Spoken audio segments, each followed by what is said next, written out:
모셨습니다.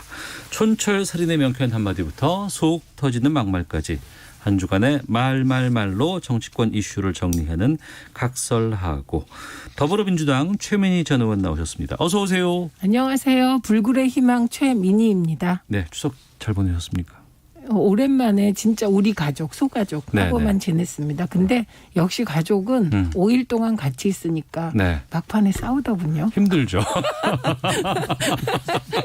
그래도 가족이니까. 자, 그리고 국민의힘 이준석 전 최고위원도 자리하셨습니다. 안녕하십니까? 네, 안녕하세요. 어떻게 지내셨어요? 저는 제가 이제 상계동 지역구 관리를 시작한 지 이제 4년째, 네. 네 번째 맞는 추석이었는데 올해만큼 할 일이 없다 또는 나가기가 두려웠던 적이 없습니다. 네. 이게 추석이라면 보통 시장 인사도 하고 의례적으로 가가지고 요즘 이번에 얼굴 안 보였어? 그러고 혼나기도 하고 하잖아요. 그러면. 그런데 네. 이번에는 나가서 우리도 혼날 것 같았어요. 네. 왜냐하면 가면 사업 잘 되십니까 이런 의례적인 인사를 하면은 네. 답변이 보통 의례적으로 좋게 나오는데 이번에는 좋게 나올 답변이 없어 보였어요. 네, 그래가지고 상황인 만큼. 사실 지인들한테 전화만 드리고 이렇게 뭐 문자만 드리고 이렇게 따로 나가기가 좀 어렵거든요. 네, 아마 좀 새로운 추석이었다. 저뿐만 많은 분들이 느낄 겁니다. 알겠습니다. 그리고 국민의힘 이사하셨어요? 예. 올해 2년여 만에 여의도로 다시 돌아오셨고 아예 건물 사셨다고 들었어요? 그렇죠. 저희가 이제 지방에 있는 어떤 당 소유의 부동산 이런 거를 네. 전부 다 이제 저당 잡혀가지고 저희가 연금까지 끌어모아가지고 네. 여의도에 영끌 그야말로. 예, 중앙당사를 이제 마련했는데요. 네. 사실 빚이 대부분이죠. 지금. 네. 400억이 거의 빚. 대출 많아요. 저는 네. 깜짝 놀랐어요. 400억 그래서. 그러니까 아까 말씀드린 것은 지방에 있는 당사라든지 아니면 부동산이라든지 이런 것들 다 저당 잡혀가지고 네, 지금 네. 이제 올라온 건데 이게 어쩔 수 없이 아무래도 이 국회 기능이 강화되는 시기가 이제 야당으로 이제 오기 때문에 예. 영등포에 지금 저희가 당사가 있는데 아무래도 유기적으로 같이 협력하고 이러려면은 좀 가까이 있어야겠다 이런 판단을 했고요. 네. 원래 저희가 지금 구입한 당사 바로 앞에 있는 흰색 건물 한양 빌딩이라는 곳을 원래 썼었는데 예, 알고 있습니다. 이번에 예. 여기로 대각선에 옮겼습니다. 있는데 원래 예, 그 예. 한양 빌딩이라는 것이 사실 저희가 2명의 대통령을 배출했다 그래서 명당으로 저희가 보고 있었던 곳인데 예. 사실 이제 이명박 박근혜 시기와 좀 다른 어떤 모습을 보이기 위해서 다른 빌딩을 샀습니다. 예, 그렇군요. 민주당도 그 전에 저 영등포 청가문시장 그 뒤쪽에서 있었던 적도 좀 있었잖아요. 예, 가건물. 근데 저는 여든 야든 어떤 정당이든 네. 이제 그 당사를 천막 당사를 한다거나 가건물을 한다거나 이런 것으로 네. 반성은 안 했으면 좋겠어요. 네, 그리고 일단 당사를 민주당도 당사 샀거든요. 네. 추미애 대표 시절에. 그러니까 이제 국힘도 샀으니까 당사 샀으니까 이제 좀 실현의 시기는 다 있는 거잖아요. 네, 네. 그 실현의 시기를 그런 이벤트보다는 이렇게 좀 정책이나 인물로 다시 이렇게 하나하나 쌓아가는 모습을 보이면서 경쟁하면 좋겠다 싶어요. 네. 다. 네. 그리고 그 BTS 병역 특례 이야기는 이낙연 대표 정리로 좀 다 마무리된 건가요? 어떻습니까? 그게 마무리가 되겠습니까? 네. 왜냐하면 그 BTS 자체가 지금 국위 선양의 정도가 뭐 일반 올림픽에서 뭐 금은 동메달 딴 분들 못지않다 이런 생각이 좀 잠재돼 있기 때문에 뭐 논의하자 이런 얘기는 계속 나올 것 같고 노웅래 의원이 시작했잖아요. 근데 이번엔 노웅래 의원이지만 이전에도 비슷한 문제 제기가 있었어요. 그렇기 때문에 뭐 논의가 될 것 같습니다. 문화예술 분야에 이렇게 국위선양 한 분들에 대해서는 어떻게 대접하는 것이 좋은가 이게 의제가 되고요. 네. 그런데 BTS는 과거에도 이 얘기 나왔을 때 아미가 그런 논의하지 마라. 우리 군대 가겠다면서 뭐 이렇게. 그리고 군대 가겠다 이런 입장을 표명했고요. 또 BTS나 방시혁 대표 성향상 이런 분위기에 편승하거나 그럴 것 같지는 않습니다. 네, 알겠습니다. 뭐 그런 내용들이 아마 지금 어제부터 시작된 국감에서 뭐 여러 가지 또 다양한 이야기들 나올 것 같습니다. 이번 국감 시작은 했습니다만 증인 채택을 둘러싸고 좀 실랑이가 좀 상당한 것 같은데요. 관련된 인서트 듣고 두 분과 말씀 이어가겠습니다. 아버지의 누명을 좀 벗겨달라고 하는데 한 명도 지금 정인 참고인 동의를 하지 못하겠다고 하면은 한미 간 공동 첩보 자산인 SI에 대해서 노출을 안 시킬 수가 없잖아요. 검찰은 무혐의고 검찰이 우리가 그런 무혐의 처리를 받았으면 오히려 추미애 장관한테 사과하셔야 될 거 아닙니까? 고발을 했으면 검찰을 신뢰하니까 검찰이 고발했을 거 아닙니까? 정쟁 국감하지 마시고 정책 국감 합시다. 네, 맞습니다. 저 이 의원님. 네, 여러 목소리가 계속 나와서 누구 목소리인지 모르시는 분 많이 계실 것 같아서 제일 처음에 질문한 건 그 국민의힘의 이채익 의원이었고요. 이어서 민주당의 황해 의원, 이어서 국민의힘 하태경 의원, 이어서 민주당의 김성주 의원, 그리고 마지막은 국민의힘 이종성 의원의 어제 국감에서의 뭐 증인 채택 둘러싼 여러 가지 발언들 좀 들어봤습니다. 특히 이번 지금 어제 같은 경우에는 피살된 공무원 형의 증인 채택 여부를 두고 공방이 좀 많이 있었는데 여기에 대해서 좀 의견을 듣도록 하겠습니다. 최민희 의원님. 최근에 정치권이 보이는 모습 중에 걱정되는 부분이 나훈아에 편승한다든지 네. 뭐 이런 겁니다. 그래서 저는 국감이 적어도 정쟁은 저는 하는 자리라고 생각해요. 정쟁은 네. 입장이 다르니까. 근데 중요한 것은 자료와 팩트에 근거해야지. 이게 어떤 정서에 의지하려고 하는 태도는 안 좋다고 생각합니다. 이건 네. 여든 야든 마찬가지입니다. 그래서 예를 들면 그 고등학생의 편지 같은 경우 저는 아들과 형은 그럴 수 있다고 생각합니다. 네네. 그런데 거기에도 팩트가 다 있어요. 그러니까 이혼 숙려 기간에 있었다 팩트입니다. 근데 그거를 공개했다? 저 문제라고 생각합니다. 예. 왜 공개했냐? 자꾸 월북 문제를 놓고 이게 정쟁화되니까. 사실 월북이라는 건 팩트냐 아니냐의 문제인데 이 부분에 대해서는 저는 국방부가 보다 분명하게 팩트를 제시해야 된다고 생각합니다. 그러니까 팩트에 근거하지 않고 유족들은 당연히 저는 월북 아니길 바랄 것 같고 많은 국민들이 월북이길 바라겠습니까? 그거는 모두에게 좋지 않죠. 그런데 팩트가 그렇다면 어쩔 수 없는 것이거든요. 그래서 조금 자료와 팩트를 가지고 했으면 좋겠다. 그래서 형의 경우도 전 이해합니다. 왜냐하면 납부거부 취재를 제가 과거 기자 시절에 많이 했어요. 납부거부. 뭐 수기도 써주고 뭐 취재했을 때 그 납북되고 돌아오고 혹은 월북된 분들의 가족은 정말 우리 사회에서 생활하기가 어렵기 때문에 월북자 가족이라는 것은 정말 그렇잖아요. 그래서 이해가 갑니다.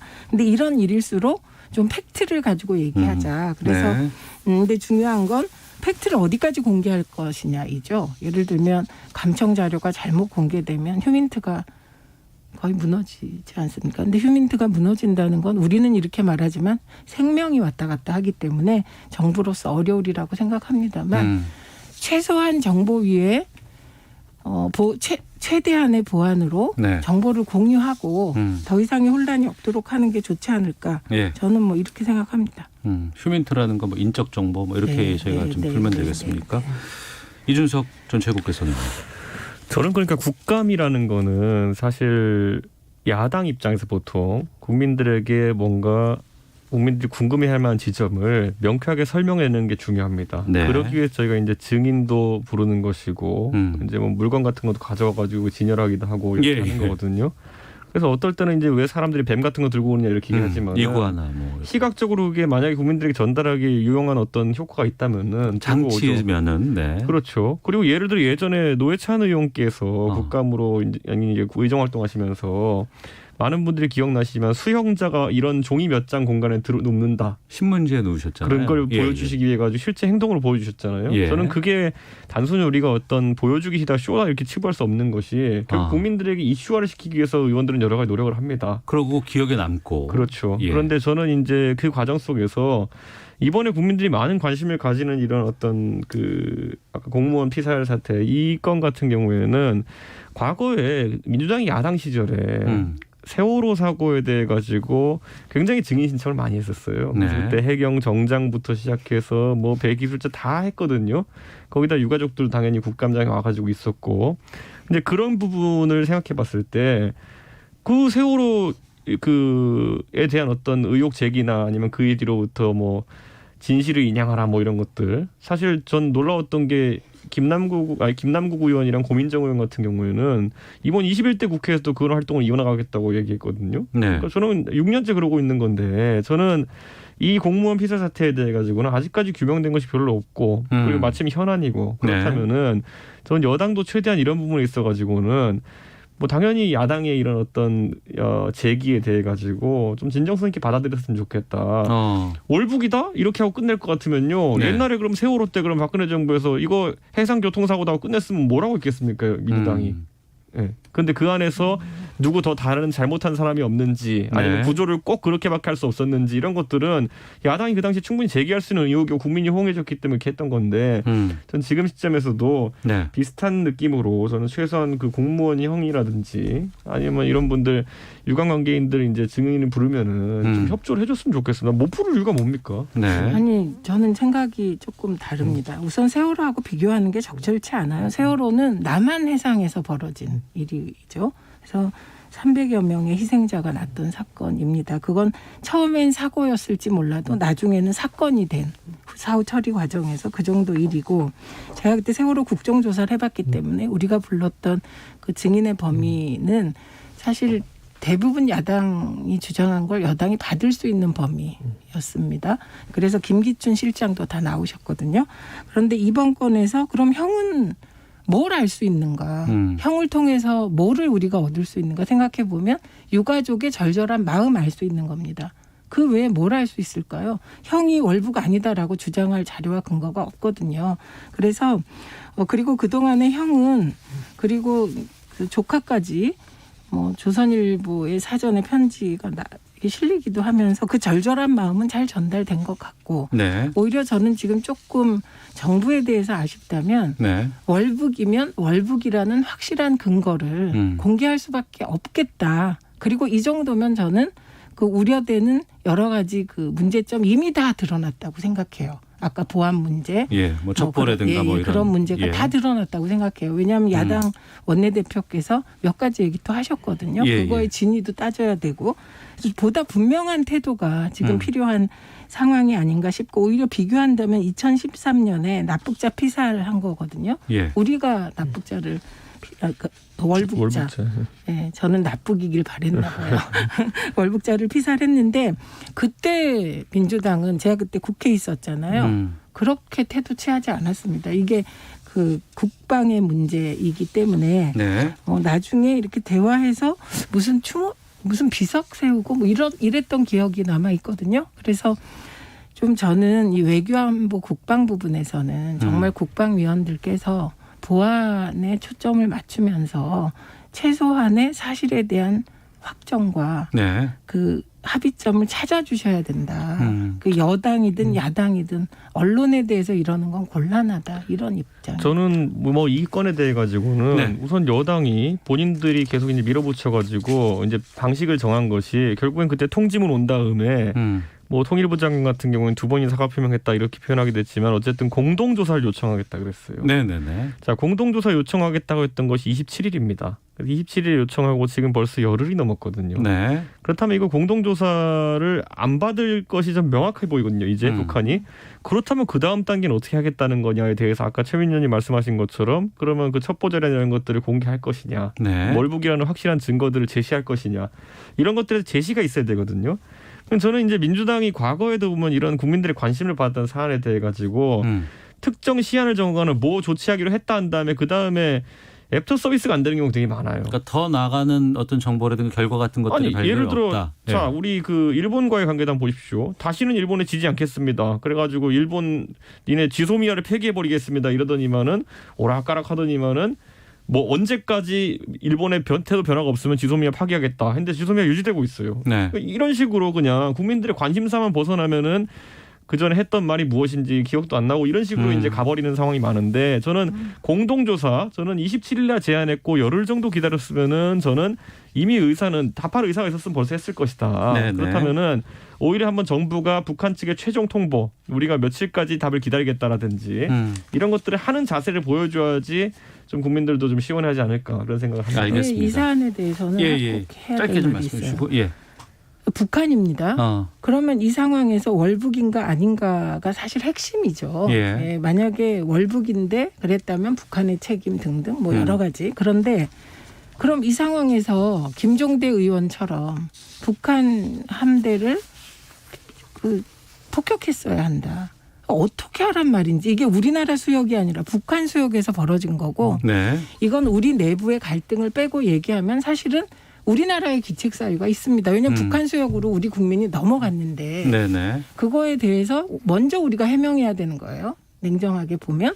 그렇기 때문에 정부가 공동조사를 요구했고 북한이 거부한 것으로 보입니다. 예, 그런데 거부하겠다는 표현이 아니라 우회적인 비판을 통해서 의사를 드러냈거든요. 네. 그러면 지금 과연 정부는 손 놓고 있겠냐? 그럴 것 같지는 않고. 저는 이번에 국감에서 이제 하태경 의원이랑 서욱 장관이 하는 그 대화를 보면서도 초기에 이제 실종자 정도로 생각하다가 나중에 이제 월북 정황으로 전환했다 이런 식으로 얘기를 했는데 저는 그래서 왜 저희가 또 이제 물어봤죠. 왜 그러면은 그 국제 상선 공영 주파수로 그 구조 요청을 하지 않았느냐 이렇게 얘기하는데 거기서 이제 정보나 첩보나 이런 게 세 가지고 정보망이 붕괴될 가능성이 있다 이렇게 얘기했는데 사실 이런 거죠.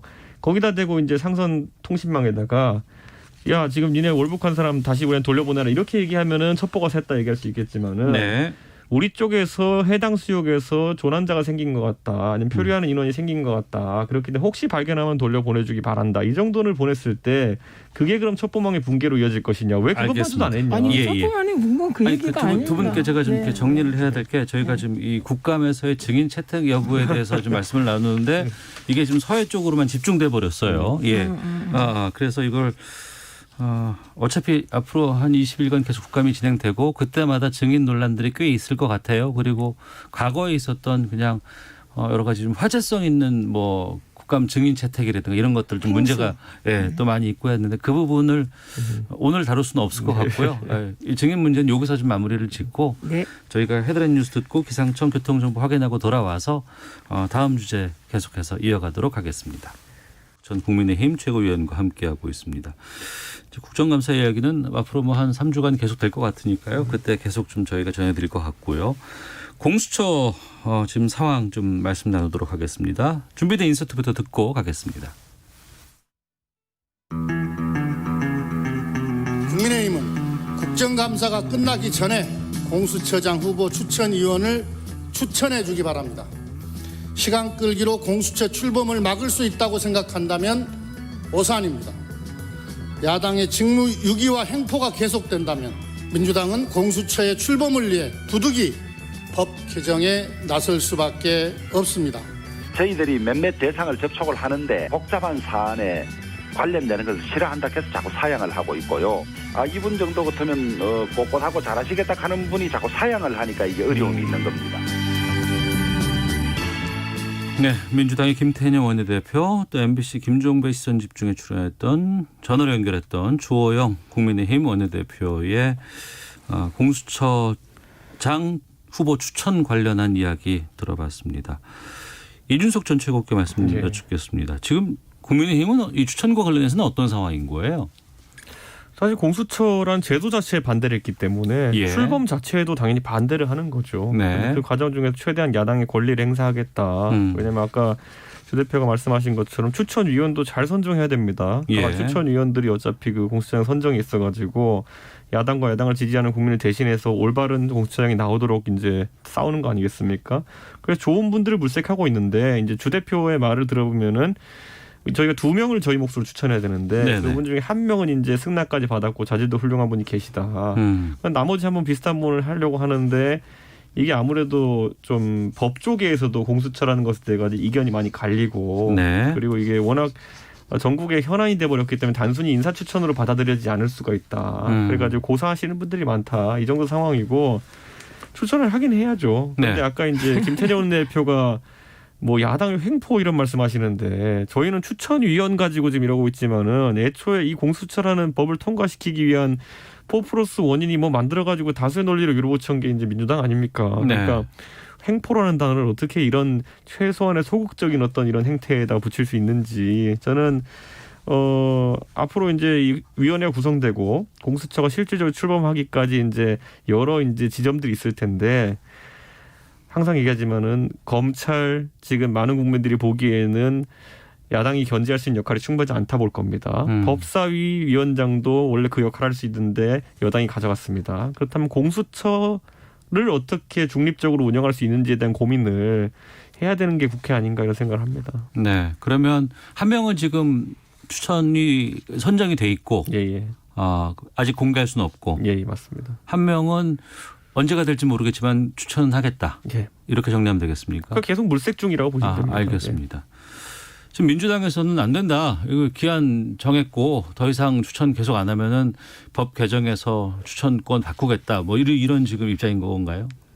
일단 26일까지 추천을 안 하면 개정안을 올리겠다는 취지이겠죠. 네. 근데 개정안이 2개입니다. 백혜련 의원 안의 경우는 그 공수처장 임명 관련한 절차에 관한 부분만 고치자 이런 네. 안이고, 김용민 의원 안은 공수처 내에 그 수사할 수 있는 인력이 필요하잖아요. 검사가. 예. 근데 그 검사 자격 기준이 너무 까다롭다. 엄격하다. 그래서 결국은 검사 10년, 판사 10년 네. 들어갈 사람이 몇백 명밖에 대상이 안 된대요.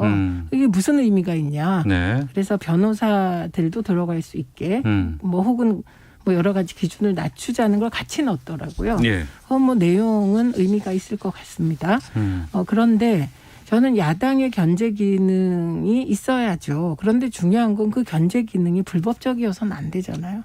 지금 공수처 출범은 7월에 끝났어야 돼요. 네네. 지금 여야가 모두 불법적인 상태인 겁니다. 법을 안 지키는 거예요. 네네. 이래서 권위가 떨어지는 것이거든요. 그래서 저는 금태섭 전 의원 어떻습니까? 좋지 않습니까? 예, 그래서 그 인재는 많을 것이다. 거꾸로 늘 야당에서 인사를 할 때마다 인재풀이 협의하다고 얘기하시잖아요. 그런데 어떻게 보면 국힘은 자유한국당 시절에 김종인 위원장을 영입한 거 아닙니까? 그래서 위원장 돼서 지금 잘 되고 있잖아요. 인재풀의 범위를 넓혀서 저는 강력 금태섭 의원 추천합니다. 네. 전 의원. 예, 그런 식으로 좀 발상의 전환을 해서 좀 빨리 그 공수처는 출범하는 게 좋겠다. 그리고 공수처 출범하면 제일 겁나는 데가 어딜까요? 저는 청와대라고 생각합니다. 청와대. 공수처 애초 취지가 그런 거예요. 예. 그래서 오히려 그 빨리 출범하는 게 야당에 유리할 텐데 이걸 대선 전략으로 저는 보고 있다고 생각합니다. 공수처 출범은 문재인 대통령의 핵심 공약. 문재인 대통령의 핵심 공약을 끝까지 깨버리면 문재인 대통령의 힘이 빠지지 않나. 그리고 공수처 출범을 못하게 되면서 그 힘이 빠지고 그런 사이에 야당의 선거 전략이 있기 때문에 있다고 저는 보는데 알겠습니다. 그 선거 전략이 이렇게 좋은 것 같지 않습니다. 그럼 두 분께 제가 이렇게 질문 드려보겠습니다.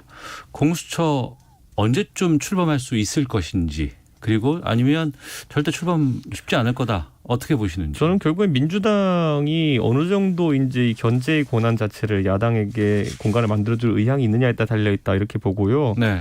지금 사실 뭐 국민의힘 입장에서 신중할 수밖에 없는 것이 아까 말했던 것처럼 진짜 그 위원회부터 해서 제대로 싸워가지고 그 중립성 확보하기 위한 바람이고, 만약에 민주당이 공수처란 시스템 자체 출범이 굉장히 급하다. 네. 저는 굉장히 그것이 빨리 하는 것이 중요하다. 아까 말씀하신 것처럼 청와대 권력 견제하고 이런 게 중요하다면은 저는 그에 맞는 인물을 한번 운을 띄워보면은 아마 일주일 뒤에 테이프 커팅 저기 하고 있을 수도 있습니다. 예를 들어 한동훈 검사장 이래버리면은 공수처장으로 그러면 아마 야당이 뭐 일주일 뒤에 같이 떡 썰고 케이크 커팅 하자고 할 겁니다. 제 생각에는. 근데 그렇게 희화하면 안 돼요. 희화는 아니고요, 진짜. 왜냐하면 한동훈은 지금 검언 유착 관련하여 이철 전 대표의 법정 증언도 있었지만 이게 언제 뭐 어떤 일이 있을지 모르기 때문에 이거는 말이 안 되는 거고, 오히려 저는 김영란 대법관 정도면 여야가 거의 비토가 없을 것 같거든요. 그래서 그런 분 정도를 여야 원내대표가 인재풀을 같이 찾는 게 필요하다고 보고, 사실 야당 입장에서는 공수처를 이러다가 출범시켜주면 죽도 밥도 안 되기 때문에 저는 계속 지연 전략으로 갈 거라고 봅니다. 그리고 이게 절대의결 정족수를 넘어서는 절대의결 정족수로 8명 가운데 7명이 추천이 돼야 되는데 그중에 7명 중에 2명은 국민의힘의 권한이 있어요. 그러니까 비토권이 보장돼 있는 거죠. 그래서 지연시키려면 한없이 지연시킬 수 있기 때문에 오히려 지금은 민주당의 결단이 중요하다고 생각합니다. 그래서 민주당이 결단해서 공수처를 출범할 것인지 이거는 그 민주당의 결단에 달렸다. 알겠습니다. 이렇게 봅니다. 자, 그리고 하나만 더 좀 살펴보고 마치도록 하겠습니다. 준비된 인서트 있는데요. 공정경제 3법뿐이 아니고 노사관계, 노동법 관계도 함께 개편해달라고 한 것을 정부의 제의입니다. 임금을 유연하게 한다든가 하는 메시지가 노동자들께 매우 가혹하게 들릴 것입니다. 그래서 시기적으로 적절치 않다고 생각합니다. 기업 경영과 투자 활동에 제약을 가하고 부담을 늘리는 법안이 많이 제출돼 있어서 경제계로서는 걱정이 큽니다. 민주당은 자기들 편한 법만 하려고 하네요. 대단히 실망스럽습니다. 어느 한쪽만 하고 한쪽을 안 하는 상황이 오면 어떻게 할지는 더 고민을 해보겠습니다. 네, 국민의힘 김종인 비상대책위원장이 노동법 개정 카드 꺼낸 지 하루 만에 민주당의 이낙연 대표 반대의 뜻을 밝혔습니다. 김종인, 이낙연 대표 그리고 송경식 경총회장의 목소리 들으셨고요. 주호영 원내대표 또 목소리도 나왔습니다. 지금 공정경제 3법과 노동법 개정 이게 뭐 연계다 뭐 그걸 연계하면 어떻게 되느냐 뭐 이런 얘기들 막 나오곤 있습니다. 여기에 대해서 의견 좀 여쭙고 마치도록 하겠습니다. 최민희 의원께서 먼저 말씀해 주세요. 김종인 위원장 아주 정치를 노예하게 잘하시고 있는 거죠. 공정경제 3법은 김종인 위원장의 경제민주화 개념에서 보면 아주 극히 일부분입니다. 네. 그래서 찬성하실 수밖에 없어요. 이건 시작이라. 네. 그런데 당내 반발이 심하니까 노동법을 던진 겁니다. 근데 네. 노동법 개정안도 없어요. 네, 네. 이게 이제 당내 그 무마용으로 던졌고 그 이후에 그 야당 내 상황을 보면 성공하셨죠. 예, 그런데 중요한 건 왜 여기서 정의당이 안 보이냐입니다. 지금 대한민국이 IMF의 가혹한 체제 때문에 대한민국처럼 정말 의문스럽게 해고의 자유가 보장된 나라가 없다고 봐도 무방하거든요. 네. 근데 정치의 존재 이유가 뭡니까? 기득권 옹호입니까? 재계를 지원하자는 겁니까? 아니거든요. 예. 그래서 이럴 때 정의당이 정말 노동자 생존권의 입장에서 이 부분에 대해서 분명한 입장을 내줘야 된다. 그게 존재 이유다. 저는 거듭 말씀드리지만 민주당은 원래 출발이 중도 보수 정당입니다. 민주당. 예, 예. 그리고 그 노동 복지에 근본적으로 끝까지 관심을 갖기가 힘든 구조예요. 그래서 정의당이 필요한 거거든요. 네. 그래서 이때 분명한 목소리를 내면 민주당을 견인할 수 있을 것이다.